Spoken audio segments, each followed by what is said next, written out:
Greetings all, and welcome to the 30th episode of TM Technical Movement. For today, we will be taking a look at the Ice Shard, Ice Fang, Ice Punch, Powder Snow, Aurora Beam, Ice Beam, Blizzard, Icy Wind and Glaciate attacks, and the Mist and Haze techniques. Much as the name suggests, the Ice Shard attack involves the use of flash freezing small shards of ice from surrounding water vapor and firing them at an opponent rapidly. The Ice Shard attack is a basic defensive attack that many ice types learn for defensive purposes rather than true offense. The Ice Shards themselves are small pieces of ice formed instantaneously by flash freezing the surrounding airspace and condensing water vapor into a solid form. These shards are quickly launched the moment they begin to form, so they never really manage to become large enough to deal much damage, though the overall impact of a large swarm of them is nonetheless noticeable. While the Ice Shard attack is not very powerful and only deals minor damage at best, the fact that the attack is prepared and firing so quickly means that it can effectively strike the opponent before a move can be made to counter it in many cases, in turn allowing even slower Pokémon to have the opportunity to attack first. It might not have much use in professional battles, but for younger Pokémon, this attack can at the very least prove to be a big help in keeping predators and opponents distracted long enough to enable escape and deliver a bit of pain in the process, especially since the move is affected by items like King's Rocks. Due to its use of ice to inflict damage, a strong burst of fire can potentially destroy an Ice Shard attack altogether before it makes contact. Otherwise, however, the speed at which an Ice Shard attack is delivered makes it extremely difficult to dodge. Metallic armor can help reduce the damage dealt by the attack, but rocky armor is unlikely to perform as well on its own. The Ice Shard attack certainly might not be strong enough to pose a serious threat in many battle, but the fact that it can strike normally before any other Pokemon can make a move nonetheless makes an attack worth watching out for if an opponent seems to favor it. As one might imagine from its name, the Ice Fang attack involves harshly biting an opponent while the user's sharp teeth or fangs are cloaked in frigid air. The Ice Fang attack is effectively a bite attack that has been slightly altered in order to accommodate unique properties of elemental energy. In this case, the energy in question is ice. As such, the Ice Fang attack is essentially nothing more than a bite attack performed while the user's sharp teeth or fangs are coated in air frigid enough to freeze flesh upon contact. Unlike most other Ice-type attacks, the Ice Fang attack can be used by a fairly wide range of Pokemon because the addition of cold temperatures is merely an extra additive and not the base of the move itself. The addition of this elemental energy, however, does slightly shift the effects of the move and changes the overall battle effectiveness. On the one hand, the fact that the move takes a bit of time to prepare and relies more on cold than sheer biting force to deal damage means that it is slightly inaccurate and only has a 10% chance of causing an opponent to flinch. On the other hand, the addition of cold also ensures the move has a 10% chance of freezing the target. This alone can make the Ice Fang attack a powerful move to use in battle for both damage and disruptive purposes, and it's likely one of the best moves that a strong offensive or defensive fighter can have access to at close quarters, which might explain then why it was converted into a TM67 for Silphical's 8th generation line of TMs and TRs, and TM10 in the 9th generation line. Since an opponent utilizes its teeth or fangs to execute the Ice Fang attack, striking otherwise damaging their mouth and head can help reduce the damage dealt by the attack. If this is not an option, however, an extremely agile Pokemon can still dodge the attack in close quarters. Metallic armor can help reduce and negate the damage dealt by the attack, but rocky armor is unlikely to perform as well on its own. The Ice Fang attack might not be as powerful as the Ice Punch attack nor as glamorous, but when it comes to playing offensively and defensively at the same time, this is a move that is likely to be seen among all kinds of Pokemon with sharp teeth and fangs, and should be prepared for with strong defenses to minimize the move's effectiveness. As one might imagine as well, the Ice Punch attack involves striking an opponent with a powerful punch while the user's fist is engulfed in a cloud of low temperature air. The Ice Punch attack is part of a trio of fist-based attacks designed to harness basic elemental powers to increase the damage capabilities of otherwise simple punches. As such, the execution of the attack is nothing more than a single punch thrown with a bit of power. It's the elemental assignment that makes the move dangerous. Unlike more traditional Ice-type attacks, the Ice Punch attack can be freely utilized by a number of non-Ice-type Pokemon because it focuses not on the user's own basic anatomy, but the ability to harness their special powers in more ways than just those associated with their type. In this case, it means being able to lower the ambient air temperature at the surface of an exposed limb to the point where its damage needed to be near without freezing one's own flesh in the process. A classic example of such bizarre power is Hitmonchan, as they have the ability to learn all 3 elemental fist-based attacks as a result of the intense integrated training that allows them to harness the very power of the elements without having to directly have any special attacks assigned to those specific elements. Although much research has been put into understanding how and why certain Pokemon can and cannot learn this attack, little headway has been made in understanding the move's deeper mechanics. Overall though, the Ice Punch attack is a potent physical attack capable of inflicting considerable amounts of damage at a fairly moderate stamina cost, but what makes the move particularly useful is that it actually has a 10% chance of freezing an opponent every time it hits. This has made the attack of move favored among all types of trainers that otherwise do not have many access to such powerful status conditions, and was in fact part of the reason, along with the sheer versatility, behind why Silco decided to release the move as TM33 within their second generation line of TMs. Unfortunately, the attack was seen to be too versatile and unfair in battle, so the move was quickly pulled from production afterwards, but a recent surge of popularity led it to being reinstated as TM4 in the 8th generation line of TMs and TRs, and TM69 in the 9th generation line. Since an opponent was using Fist of some sort to execute an Ice Punch attack, striking otherwise damaging said fist cannot produce to gain the damage dealt by the attack. Otherwise, however, the attack is extremely difficult to dodge in close quarters. Metallic armor can help reduce to gain the damage dealt by the attack, but rocky armor is unlikely to perform as well on its own. The Ice Punch attack is a classic move and is sure to see plenty of time on the battlefield, so strong defenses and perhaps a bit of fire type power are highly recommended for reducing its overall threat as much as possible. Much as the name suggests, the Powder Snow attack involves blowing a cold snowy wind at an opponent in an effort to inflict damage. The Powder Snow attack is effectively one of the weakest moves available to an Ice-type Pokemon in battle, but it's also one of the most fundamental and important for many younger beasts that have yet to learn how to use anything stronger in battle. In essence, the Powder Snow attack is a cold burst of snowy wind designed to inflict damage on a target in much the same way as a snowy wind would in the middle of winter. Since the move is executed with relatively little force and is only somewhat cold, the damage dealt by it is fairly small. Even so, the move can still freeze anything it hits about 10% of the time, so it's certainly enough of a threat to make young dragon, grass, flying ground type Pokemon cringe. Moreover, the Powder Snow attack works similar to the Blizzard attack in that it spreads over a fairly wide area and can strike all nearby opponents in battle, only suffering a 25% drop in base power when more than one target is present. It surely might not have a lot to show in the way of damage, but at the very least, the Powder Snow attack can bite over Ice-type specialists until something better comes along. Due to its use of ice and extreme cold to inflict damage, a strong burst of fire can potentially destroy a Powder Snow attack before it makes contact. Otherwise, however, the attack is extremely difficult to dodge. Metallic armor can help reduce the damage dealt with the attack, but rocky armor is unlikely to perform as well on its own. The Powder Snow attack is a fairly decent move for its low stamina cost and capacity to strike multiple opponents, but unless your Pokemon have an extreme weakness to ice-type attacks, the move isn't damaging enough to be of much concern and can probably be ignored in the long run. As its name would uniquely suggest, the Aurora Beam attack involves striking an opponent with a rainbow-colored beam of energy in an attempt to inflict damage. While nearly all other Ice-type moves involve some form of cold, the Aurora Beam attack is unique in that it is the only move that operates at close to room temperature. The only reason it is classified as an Ice-type move in the first place is because the electromagnetic energy used in the attack somehow results in the move taking on the same basic properties of Ice-type moves, though the exact cause behind this is still unknown. Regardless, the Aurora Beam attack can effectively be thought of as a beam of energy that combines both the Earth's natural magnetic field and interference from cosmic material to produce a beam with a form similar in appearance to an actual aurora, but with the capacity to actually damage a target. The move's true mechanics is still a bit of a mystery, but what can be said about the odd move is that the electromagnetic disturbance created by the beam seems to have a significant effect on the electrical activity of a target's brain and is able to actually lower their attack stat about 10% of the time due to disruptions in electrical signals connecting their brain to their muscles. The damage potential of the move might only be moderate, but considering how difficult it is to actually decrease an opponent's physical strength without relying on a technique, it can certainly prove to be useful when used properly. Since the move relies on electromagnetic energy to deliver the bulk of its damage, a massive electrical disturbance can't possibly cancel out the Aurora Beam attack. Otherwise, however, the move is extremely difficult to dodge. Metallic armor can help reduce the damage dealt by the attack, but rocky armor is unlikely to perform as well on its own. The Aurora Beam attack isn't strong enough to make it worth using in many battles, but if it does happen to be a move favored by the opponent and strong defenses are not an option, high-powered electric types should be able to partially or even completely destroy the attack before it can even inflict damage. As its unoriginal name would lead most to believe, the Ice Beam attack involves firing a super cool beam of energy at an opponent in order to inflict damage.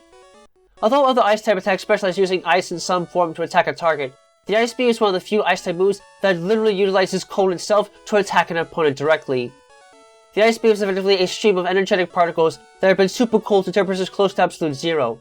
Once fired, this beam of energy travels quickly through the air until it strikes an opponent or an object, at which point it will cause ice to instantaneously form around whatever it hits, inflicting tremendous damage in the process.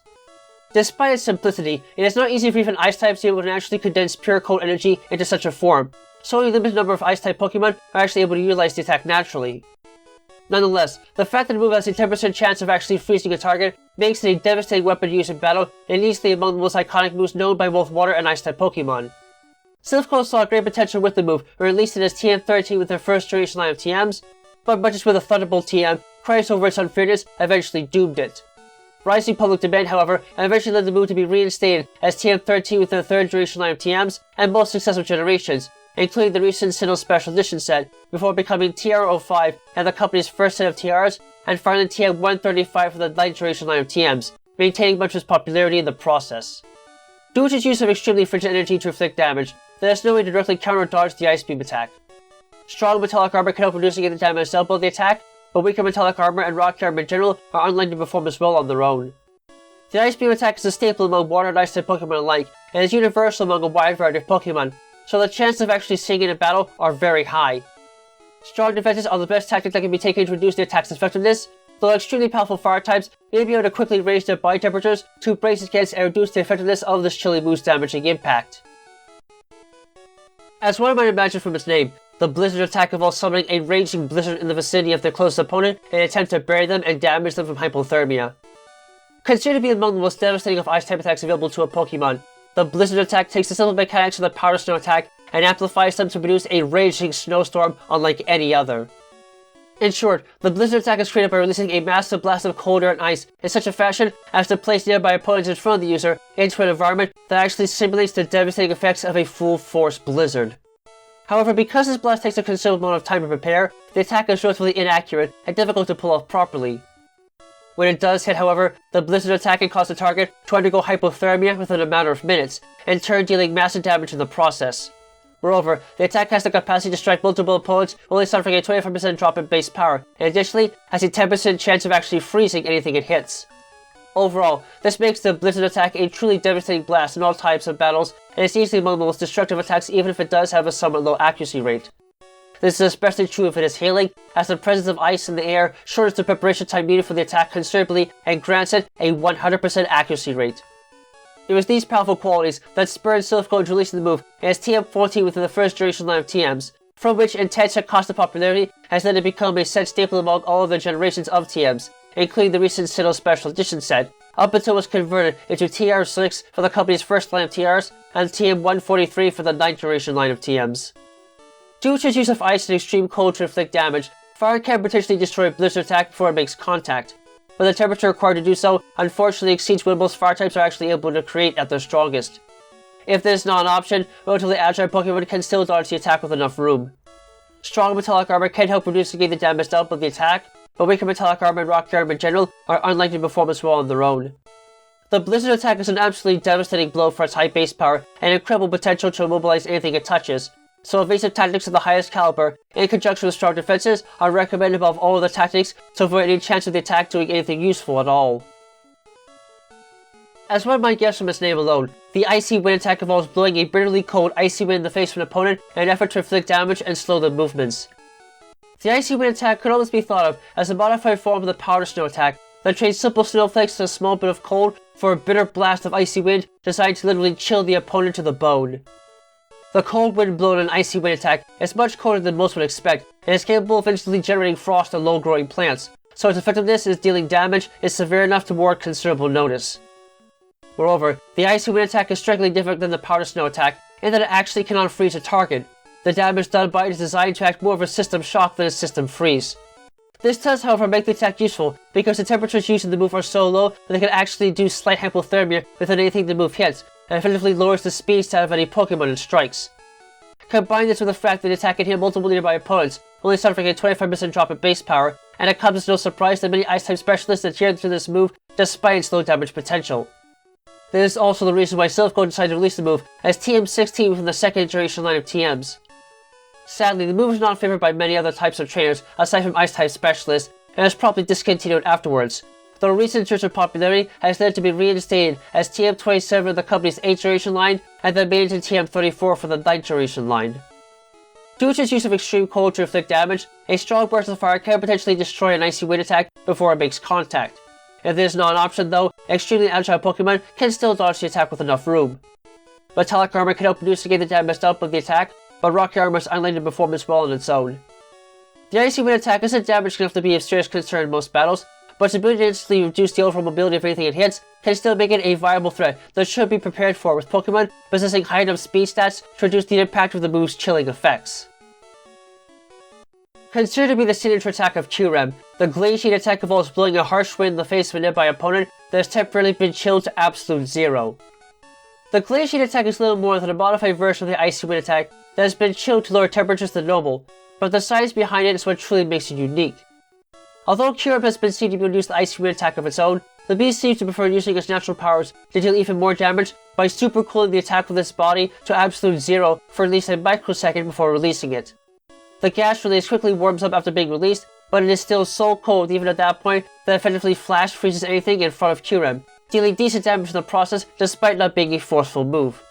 Moreover, this act of flash freezing effectively reduces the speed of anything it hits because every single cell particle in the opponent's body is almost completely frozen in place for a few microseconds after being hit, and has the capacity to hit multiple nearby targets, only suffering a 25% drop in base power. The damage the move does might not be enough to make the attack a lethal weapon in battle, but for Kyurem, it's a bitter weapon that can easily allow it to completely debilitate anything that stands in its way before crushing it with its other natural abilities. Although the Glaciate attack utilizes cold as a means of inflicting damage, the temperatures used in it are too extreme for all but the most fearsome of fire-type attacks to destroy. Extremely agile Pokémon, however, can still dodge it with enough room. Metallic armor can help reduce the negate the damage dealt by the attack, but rocky armor is unlikely to perform its role on its own. The Glaciate attack is probably something that most trainers will never have to worry about seeing in battle, but if ever stuck facing legendary Kyurem in battle, it's a surprisingly dangerous move that can easily prove to be a sign of the end against all but the most resilient and agile of fighters, and should thus be carried with Pokémon possessing strong enough defenses and high speed stats to combat its otherwise debilitating effects. As one might guess, the Mist technique involves generating and enveloping oneself with a white sparkling mist of ice crystals that makes it difficult for the user to see any techniques used by the opposition. Most techniques that affect the stance of a Pokémon require the Pokémon to be able to actually see those techniques clearly enough to interpret them. The Mist technique helps raise a barrier in that department by temporarily obscuring the vision of the user for about 5 combat turns. The mist in question is generated by lowering the ambient air temperature around the user enough to facilitate the development of small ice crystals that coat the user and allies like a white blanket. The mist is thick enough that any technique that the opponent uses to lower the stats of those affected will fail every time as a result of the obscured vision, but not thick enough to actually affect their accuracy in any way. This can make it easier for trainers to deal with opponents that enjoy using negative stat changes to disrupt the effectiveness of their opponent's tactics, but the move is flawed and they cannot prevent secondary stat modifications from damaging attacks. Pokémon enshrouded in this mist still have the capacity to manually raise their own stats though, so these issues can easily be compensated for, in turn validating the move as a worthy technique to use when messing with the opponent's strategy is in order. The only thing that can be done to counter the effects of the mist technique is to blow the offending mist away with the defog technique, or simply wait for the move's effects to wear off. As one might also guess, the haze technique involves coating the entire battlefield in a thin black haze of ice crystals capable of hypnotizing all of the breathing in and resetting their powers back to the default state. The haze technique is quite similar to the mist technique in that it is generated as a result of lowering the ambient air temperature just enough to facilitate the formation of ice crystals. In stark contrast, however, this is done not by utilizing some sort of temperature-dependent power, but by releasing thin toxins that raise the freezing point of water in the air and then mix it with the resulting crystals, giving the material its characteristic black coloration. As such, the move is able to reach and affect all Pokémon on the battlefield and has a noticeably different effect than one might imagine. Instead of merely preventing the effects of stat-lowering techniques, the toxins used in the haze technique actually cause temporary paralysis within the brains of those who inhale it that essentially negates any stat alterations that have occurred by resetting their mind to a neutral state. The actual mechanics of the move are still somewhat poorly understood, but this in effect means that every single Pokémon that inhales the icy toxins will be sent back to the same stats they entered battle with. This can make the move a detriment if the user and allies have spent some time raising the stats hopes of becoming more efficient at fighting, but if the opponent is banking on the same sort of strategy or has otherwise reduced your team to a shell of its former self in terms of stats, the haze technique is a great equalizer that can at least set things equal for both sides, so different strategies may be attempted or old ones at least retried, which might explain why it was converted into TM-174 for Silph Coast's 9th generation line of TMs. Due to its unique attributes, there is no way to directly counter the effects of the haze technique. That's it for now, but look forward to the next set of moves here on TM Technical Movement.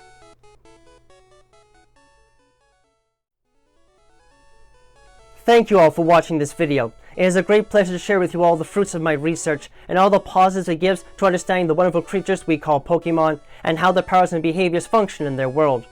If you enjoyed this video and would like to see more work like it, please give a like, comment, and or subscribe to the channel so you can get regular notifications on when new content is being uploaded. You can also find links to my DeviantArt page, Patreon, and Discord server in the description below.